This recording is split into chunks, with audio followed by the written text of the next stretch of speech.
puedan llegar a ser cancerígenas o, en su caso, potencialmente cancerígenas.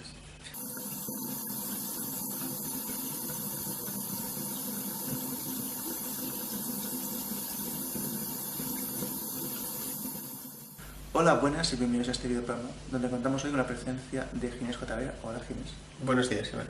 Es un placer tenerte aquí. Igualmente, gracias.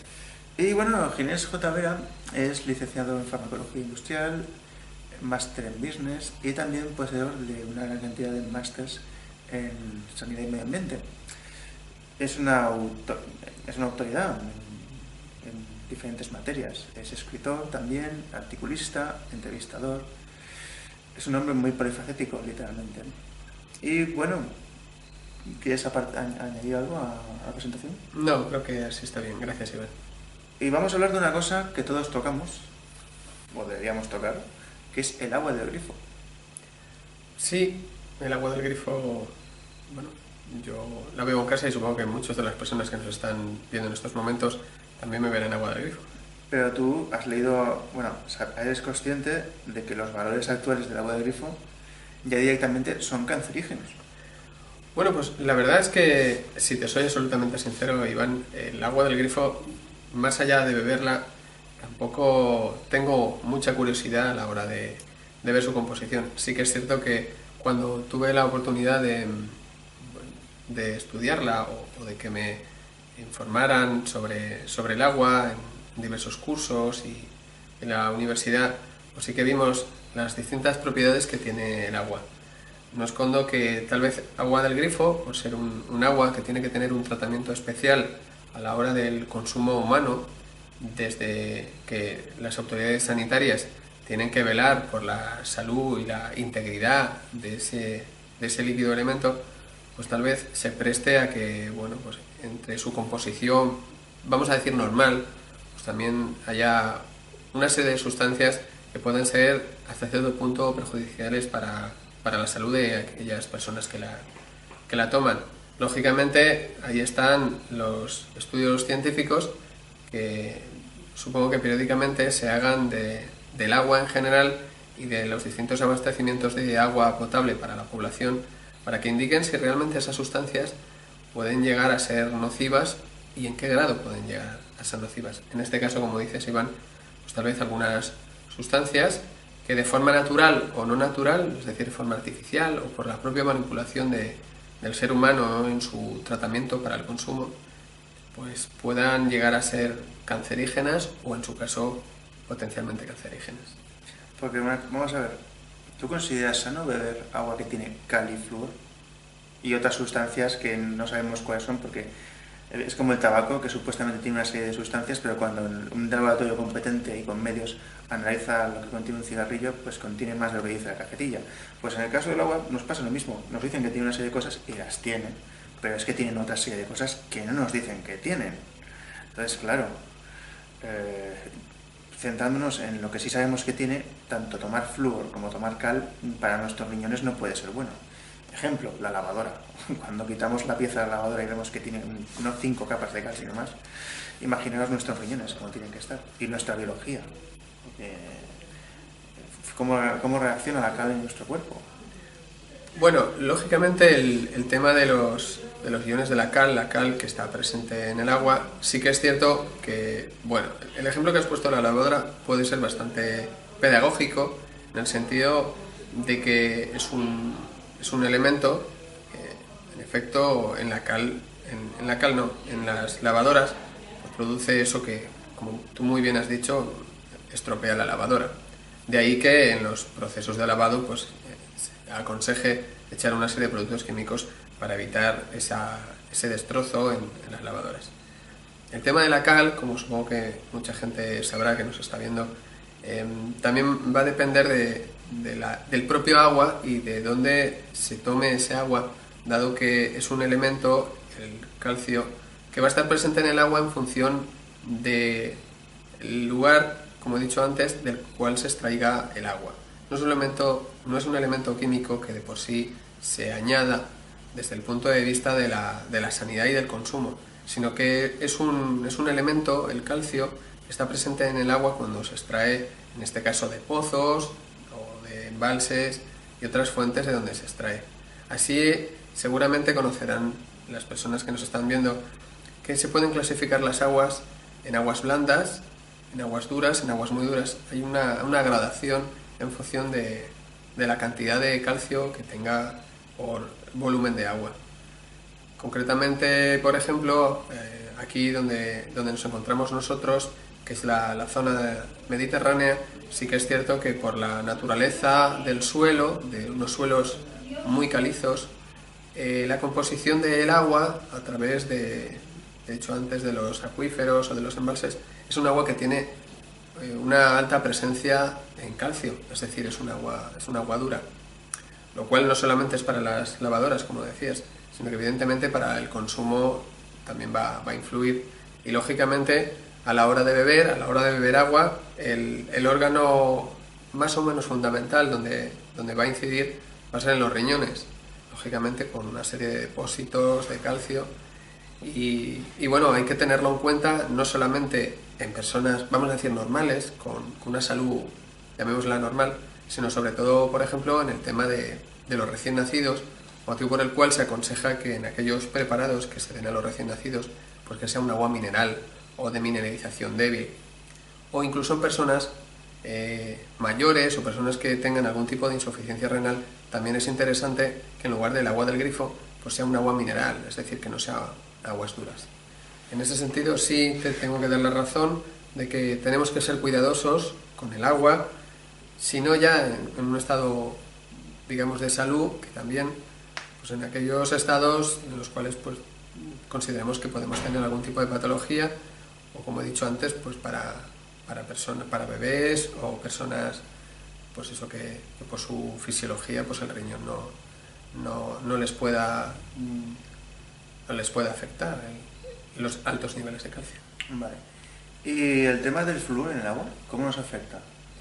Bueno, el tema del flúor, allí donde la información que yo dispongo puede permitirme hablar en este programa sobre el flúor en el agua, sí que me consta que hubo hace años una política desde el punto de vista de las autoridades sanitarias en las cuales el flúor era un elemento que interesaba que se asimilara por parte de la población por todos los beneficios que tiene, sobre todo, por ejemplo, para el tema de la caries.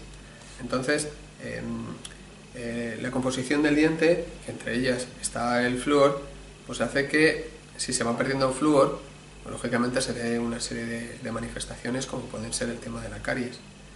En ese sentido, una forma que se consideró en su día, como digo, interesante para asimilar el flúor era que estuviera en el agua, y entonces se fluoraban las aguas, con independencia de que ese flúor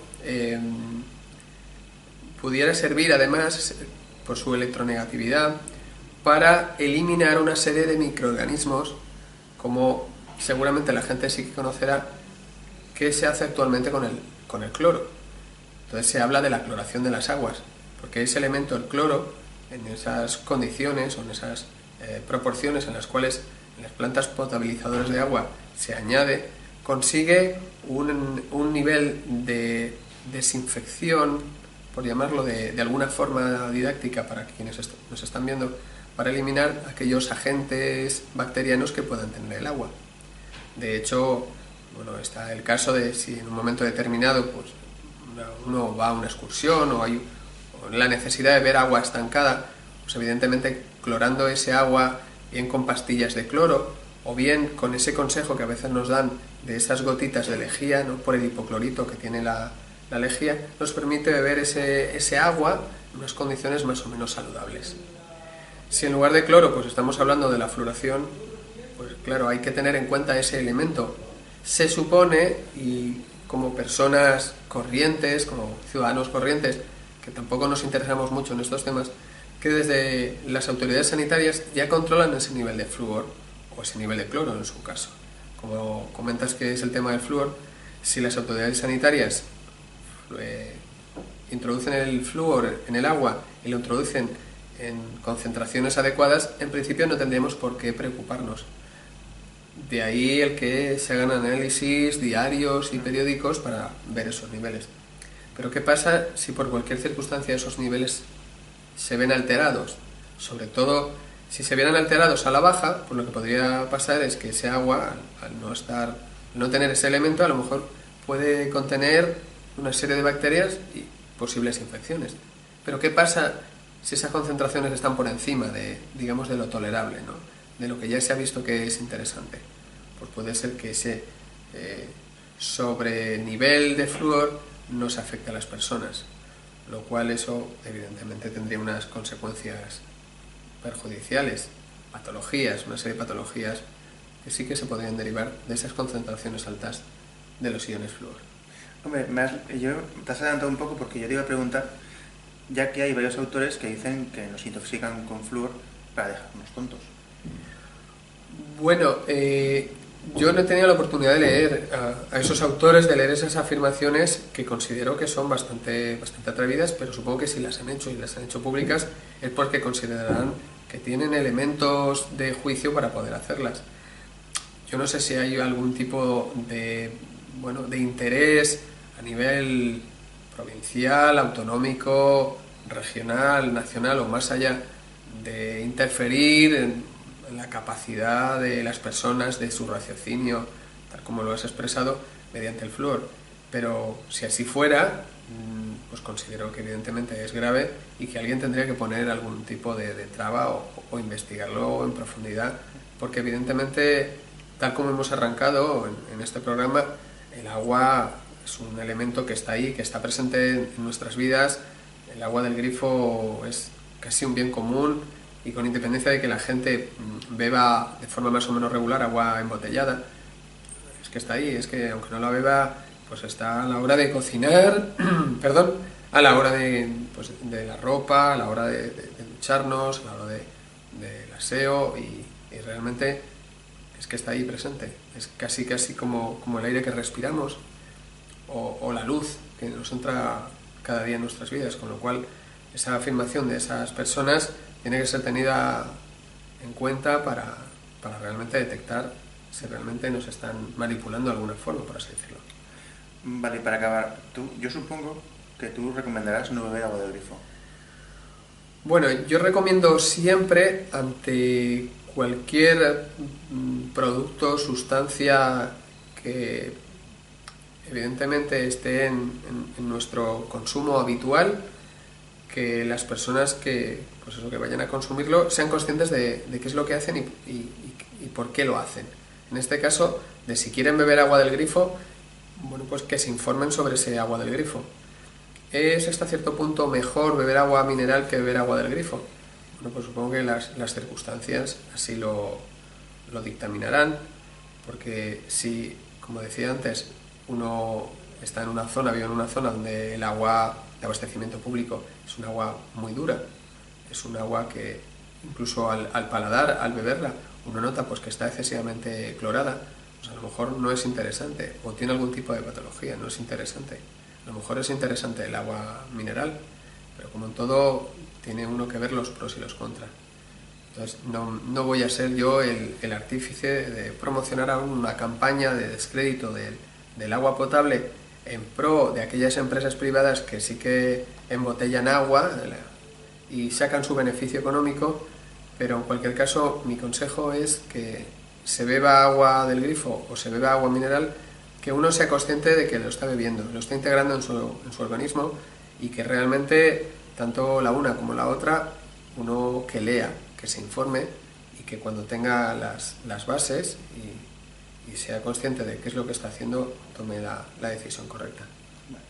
Pues muchas gracias por habernos explicado lo de este agua, que para mí no es muy buena para nuestra salud, y espero tenerte en un próximo videoprograma. Muchas gracias. Muchas gracias por invitarme. Nos veremos. Has aportado mucha información, de hecho espero que te escuchen, porque el problema que tienen estos días es que no escuchan. Espero que sí, que sea de alguna utilidad desde mi humilde tribuna. Gracias. Y nada, espero que esto les haya servido, les haya aportado algo, y les espero en el siguiente videoprograma. Muchas gracias. Gracias, un saludo.